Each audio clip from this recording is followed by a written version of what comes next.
میرے دوستوں اور بزرگوں، انبیاء کرام علیہم السلام جتنے بھی ہوئے اللہ تعالی کے، کافر ان سے سوال کرتے تھے، ان پر اعتراض کرتے تھے، وہ نبی خود جواب دیتے تھے۔ قرآن میں مثالیں موجود۔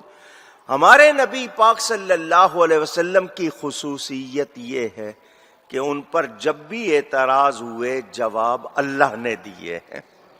میں اس کی جھلک بھی آپ کو گزشتہ جمعے سنا چکا۔ اب پتہ کیا چل گیا کہ نبی پر اعتراض کرنا، نبی کی شان گھٹانا، نبی کے بارے میں غلط باتیں کرنا کفار کا طریقہ ہے، اور نبی کی شان بیان کرنا، نبی کی سچائی بیان کرنا یہ اللہ کا طریقہ ہے۔ آج آپ دیکھ لیں کہ کون کس کے طریقے پر ہے۔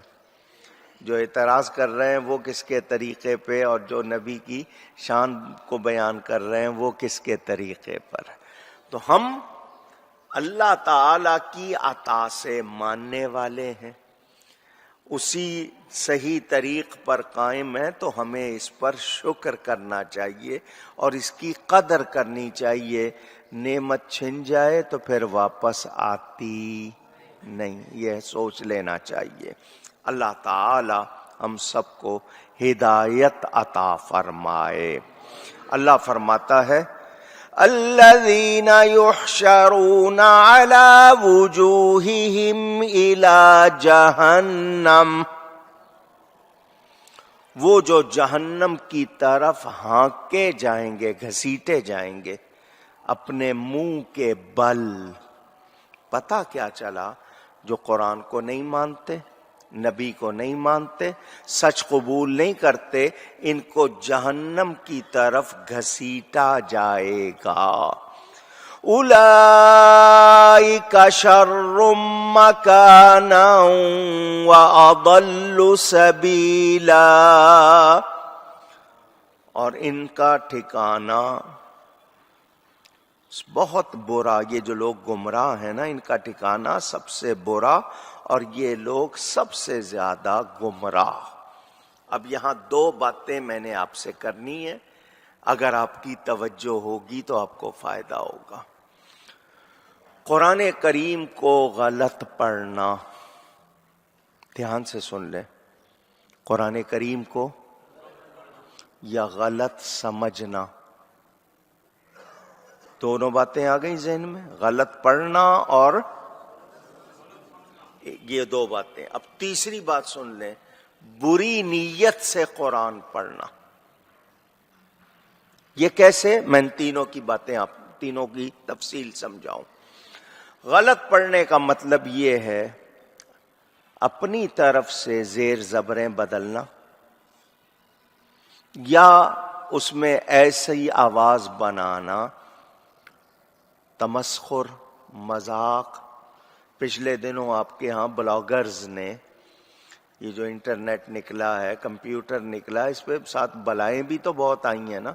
بلاگرز نے قرآن کی آیتوں کا مذاق اڑایا۔ گورنمنٹ کو فرصت نہیں تھی اپنے آپ سے، جب لوگوں نے بہت شور مچایا تو انہوں نے تھوڑی سی اس پہ توجہ دی۔ حکومت کے خلاف بات کرو تو فوراً توجہ دیتے ہیں، دین ایمان قرآن کے خلاف بات کرو تو توجہ نہیں دیتے۔ یہ ان کا حال ہے، لیکن ایمان والے فوراً پکڑتے ہیں، دیکھو اس نے یہ غلطی کی۔ مجھے یہ بات اس لیے کرنی پڑ رہی ہے کہ آج ہمارے معاشرے میں فتنے بہت ہیں۔ قادیانی کہلانے والوں نے بھی قرآن چھاپا، میرے پاس ان کا چھاپا ہوا موجود ہے۔ انہوں نے الفاظ کو بھی بدلا، ترجمے کو بھی بدلا، الفاظ کو بھی بدلا۔ اور بتائیے کیا اس طرح کرنا مسلمان کا کام ہے؟ جو اس طرح کرے وہ مسلمان رہ سکتا ہے؟ ایک بات۔ شیعہ حضرات یہ کہتے ہیں کہ یہ قرآن اصلی قرآن نہیں ہے، اصلی قرآن حضرت امام مہدی لے کر غار سرمن میں چھپے ہوئے ہیں، وہ قیامت کے قریب لائیں گے.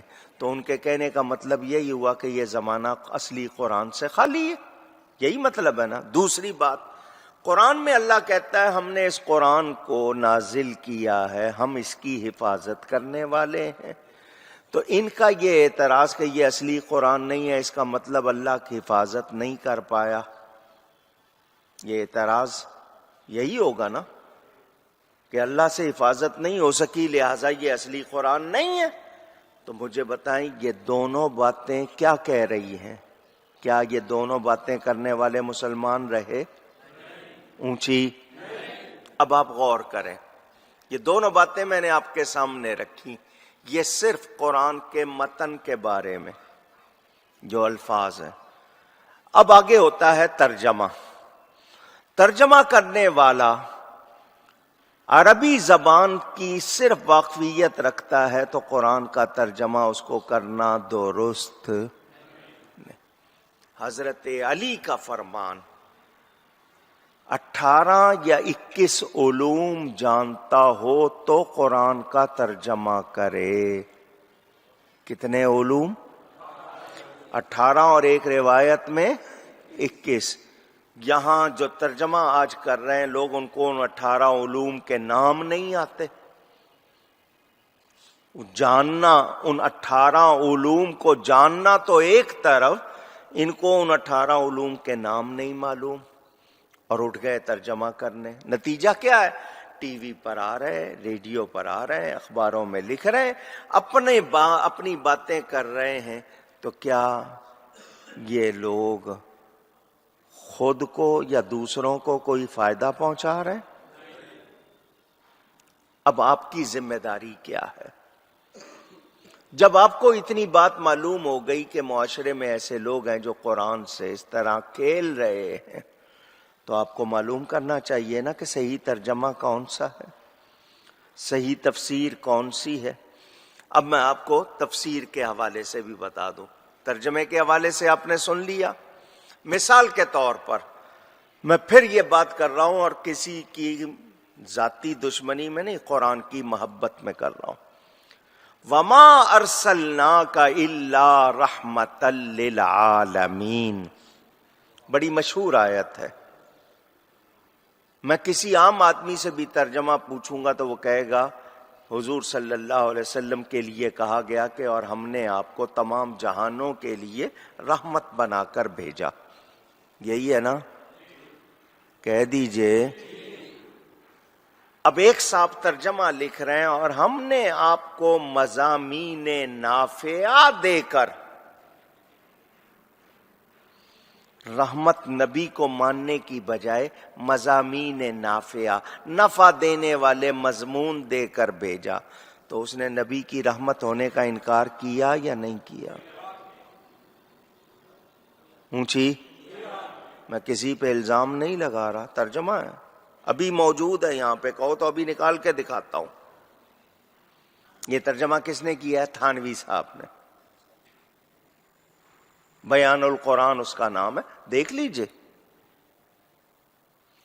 اب یہ جو چیز ہے، اسی طرح مودودی صاحب نے وَوَجَدَكَ ضَالًّا فَهَدَىٰ، سورہ والضحیٰ کی آیت.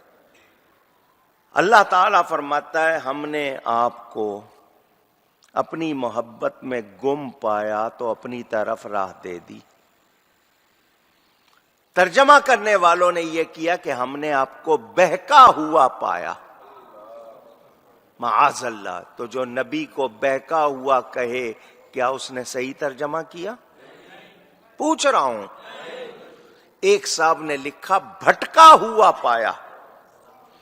تیسرے صاحب نے کہا مجھے اردو زیادہ آتی ہے، اس نے کہا ٹھٹکا ہوا پایا. چوتھے کو شرم ہی نہیں ہے، اس نے سیدھا لکھ دیا گمراہ پایا. اب مجھے بتائیں کیا کریں؟ ان کو علامہ بھی کہا جائے، ان کو فہامہ بھی کہا جائے، ان کو جناب بڑے بڑے القاب دیے جائیں. جب نبی کی شان کا ہی خیال نہیں ہے، نہیں آتا ہے ترجمہ، تو کیوں کر رہے ہو؟ یہ مذاق نہیں ہے، کھیل نہیں ہے. اب ان لوگوں نے قرآن کے یہ ترجمے کیے، اللہ صاف فرما رہا ہے وَأَضَلُّ سَبِيلًا، بہت زیادہ گمراہ ہیں یہ لوگ۔ رب کے کلام کے ساتھ ایسا کرنا استہزاء ہے، یہ مذاق ہے، تمسخر ہے۔ میں آپ کو کتنی آیتیں سناؤں انہوں نے کیا کیا ترجمے کیے ہیں، آپ حیران رہ جائیں۔ اللہ کے لیے انہوں نے ایسے لفظ لکھ دیے ہیں جو ہے کہ اللہ نے مکر کیا، داؤ چلا، اللہ کے لیے یہ لفظ۔ یہاں تک لکھ دیا کہ اللہ جھوٹ بول سکتا ہے۔ اب مجھے بتاؤ پڑھنے والے پر کیا اثر ہوگا؟ وہ تو یہی سمجھے گا کہ جی یہ اتنے بڑے عالم ہیں، انہوں نے لکھا ہے، صحیح لکھا ہوگا۔ اب وہ پڑھنے والا جو گمراہ ہو رہا ہے اور آگے جو گمراہی پھیل رہی ہے، اس کا نتیجہ کیا نکلے گا؟ یخادعون اللہ وہو خادعہم۔ اب خدا دھوکے کو کہتے ہیں، انہوں نے اللہ کو دھوکہ دیا، انہوں نے لکھ دیا آگے سے معاذ اللہ اللہ نے ان کو دھوکہ دیا۔ تو کیا اللہ کے لیے دھوکے کا لفظ پسند کیا جائے گا؟ پوچھ رہا ہوں آپ سے، چھپا ہوا ہے، کسی پہ الزام نہیں، موجود ہے بازار میں، نسخے موجود ہیں۔ اب یہ آپ نے ترجمے کا سن لیا، اب تفسیر کا سن لیں۔ تفسیر کے معنی میں نے آپ کو بتا دیا، کھول کر بیان کرنا، پوشیدہ چیزیں واضح کرنا، کھول کر بیان کرنا۔ قرآن کی تفسیر بہترین کون سی ہے؟ القرآن یفسر بعضہ بعضا، قرآن اپنے بعض کی خود تفسیر کرتا ہے۔ ایک آیت ہے، کسی اور آیت میں اس کی تفسیر آ جائے گی، کہیں ایک بیان ہے اسی قرآن میں کسی جگہ اس کا واضح کر دیا جائے گا، پھر دوسرا اس کا سمجھنے کے لیے ارشاد نبوی، نبی کریم صلی اللہ علیہ وسلم نے سمجھا دیا، بتا دیا۔ ورنہ ان دونوں کو سامنے رکھ کر، قرآن اور حدیث کو سامنے رکھ کر اس کا مفہوم سمجھنا، اپنی رائے داخل کی جا سکتی، اونچی اپنی رائے